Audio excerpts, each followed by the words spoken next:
मसीह यीशु के अजीम और जलील नाम में आपकी सलामती हो। मेरा नाम पादरी प्रोफेसर टोनी विलियम है। हम रोज़ों के अयाम में हैं और खुदावंद के कलाम में से लगातार सीख रहे हैं। आए मेरे साथ निकालिए यूहन्ना रसूल की मार्फत लिखा गया इंजीली बयान, उसका 6 बाब और उसकी 48वीं आयत खुदावंद के कलाम में से हम देखेंगे। खुदावंद के कलाम में यहाँ पर लिखा है, ज़िंदगी की रोटी मैं हूँ।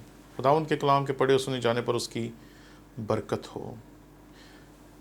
इंसान होते हुए हम सिर्फ एक ही चीज़ को देख सकते हैं। एक वक्त में 2 चीज़ों को देखना हमारे लिए नामुमकिन है। हम एक ही चीज़ की तरफ नज़र रख सकते हैं। मैं एक दफ़ा एक डॉक्यूमेंट्री देख रहा था तो उन्होंने कहा कि हम सिर्फ इन 2 आँखों के दरमियान की चीज़ों को देख सकते हैं। इन आँखों से थोड़ा सा फासले पर भी अगर कोई चीज़ हो तो वो हमें दिखाई नहीं देगी और हम उसे देखने में नाकाम रहेंगे। और उन्होंने ऐसे बहुत से तजर्बात उस डॉक्यूमेंट्री में दिखाए जिससे इस चीज़ का एहसास हो गया कि हम सचमुच किसी एक आध चीज़ को देख सकते हैं और फोकस सिर्फ हम किसी एक चीज़ पर कर सकते हैं। इंसान होते हुए हम बेशुमार अपनी दुनियावी ज़रूरियात के ऊपर नज़र रखते हैं और हम यही सोचते रहते हैं, हमें ये चीज़ चाहिए, हमें ये चीज़ चाहिए, हमें ये चीज़ चाहिए, हमारे पास ये होना चाहिए, हमारे पास वो होना चाहिए, और हम अपनी दुनियावी ज़रूरियात को ही देखते रहते हैं।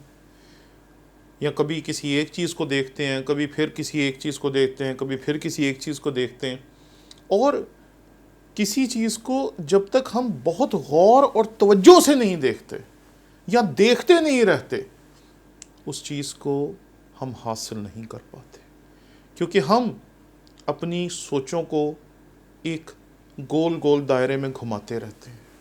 रोज़ाना हमारी ज़रूरियात का जो मदार है वो घूमता रहता है। हम कभी किसी चीज़ के बारे में सोचते हैं, हमें ये मिलना चाहिए, हमें ये मिलना चाहिए, हमें ये लेना चाहिए, हमें ये हासिल करना चाहिए, हमें ऐसा करना चाहिए, हमें वैसा करना चाहिए, और हमारी ज़िंदगी जो है वो सिर्फ दुनियावी चीज़ों के गिर्द ही घूमती रहती है। लेकिन खुदा हमें वहाँ से मजबूत करना चाहता है जहाँ की मजबूती ज़्यादा ज़रूरी है। हम जिस्मानी तौर पर कितने भी ताकतवर हो जाएं, अगर हम अंदर से मजबूत नहीं हैं तो हमारी ज़िंदगी बिल्कुल बेकार है। खुदा ने जब हमें इस कलाम को पढ़ने का फ़ज़ल बख्शा, जिसकी तलावत आज मैंने आपके सामने की, तो यहाँ पर ये दावा नहीं है सिर्फ, इस दावे के पीछे एक पस मंज़र है कि मसीह खुदावन ने ये कहा क्यों। यहाँ मसीह खुदावन ने जो अल्फाज कहे, ज़िंदगी की रोटी मैं हूँ, उससे पिछली आयत में मसीह खुदावन ने कहा, मैं तुमसे सच सच कहता हूँ कि जो ईमान लाता है हमेशा की ज़िंदगी उसकी है। लेकिन ज़िंदगी की रोटी कौन है? क्योंकि ज़िंदगी को खुराक की ज़रूरत है। और ज़िंदगी की खुराक क्या है? कौन सी ऐसी खुराक है जो ज़िंदा शख्स को चाहिए? और यहाँ बात जिस्मानी ज़िंदगी की नहीं हो रही। इस दुनिया में हज़ारों लाखों लोग हैं जो जिस्मानी तौर पर तो ज़िंदा हैं, लेकिन रूहानी तौर पर वो वैसे ज़िंदा नहीं हैं जैसे उन्हें होना चाहिए, जैसे उन्हें अपने अंदर, अपनी ज़ात में, अपनी रूह में मजबूत होना चाहिए, ताकतवर होना चाहिए, खुदावंद के हजूर खड़े होना चाहिए। शायद वो वैसे हैं नहीं। क्यों? क्योंकि सारी की सारी सोच का मरकज़ एक ही चीज़ है, इस दुनिया की ज़रूरियात। ये नहीं है, ये चाहिए, ये नहीं है, ये चाहिए, ये नहीं है, ये चाहिए, ये पुराना हो गया, इसकी जगह ये नया चाहिए। हम बस इसी गर्दान को बार बार दोहराते रहते हैं। लेकिन ये बात याद रखें कि खुदा समझता है हमें हमसे बेहतर, क्योंकि उसने हमें तख्लीक किया है। उसने ये हज़ारों दफ़ा नबियों और रसूलों के वसीले से हमें सिखाने की कोशिश की कि हमें अपने आप को अंदर से मजबूत करना है। यहाँ मसीह खुदावन ने कहा कि उसके पास ज़िंदगी तो है, लेकिन ज़िंदगी की रोटी क्या है? तो मसीह खुदावन ने कहा, ज़िंदगी की रोटी मैं हूँ।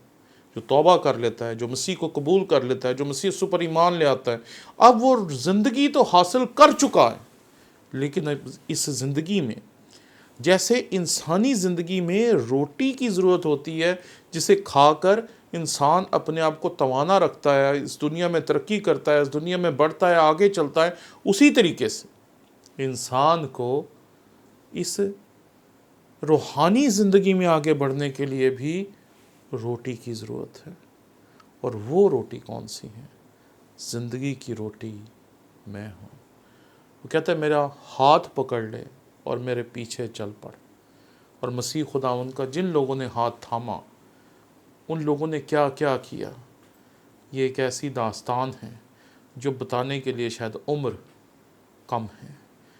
جس نے مسیح یسوع کا ہاتھ تھاما، اس نے پانی پہ چل کے دکھایا۔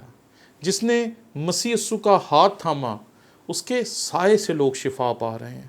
جس نے مسیح یسوع کا ہاتھ تھاما، اس کے جسم میں اتنی قدرت آ گئی کہ اس سے رومال اور پٹکے چھو کر جب کسی کو لگائے گئے تو وہ شفا پا گیا۔ جس نے مسیح کا ہاتھ تھاما، وہ ہزاروں میل کا سفر طے کر کے ہندوستان میں آیا اور یہاں آ کر خداوند کے کلام کی منادی کی اور یہاں کے لوگوں تک خداوند کی انجیل کو پہنچایا۔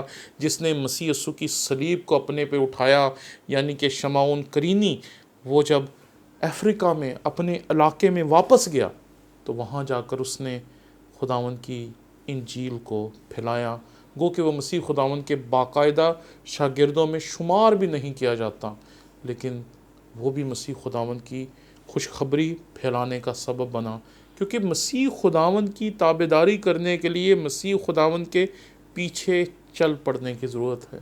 وہ آپ کو بتائے گا کیا کرنا ہے، وہ آپ کو بتائے گا کہاں جانا ہے، وہ آپ کو بتائے گا کہ کیسے چلنا ہے۔ اور جیسے ابھی ہم نے چند دن پہلے دیکھا تھا کہ وہ اس نے کہا تھا مت ڈر، میں ہوں، ڈرو مت۔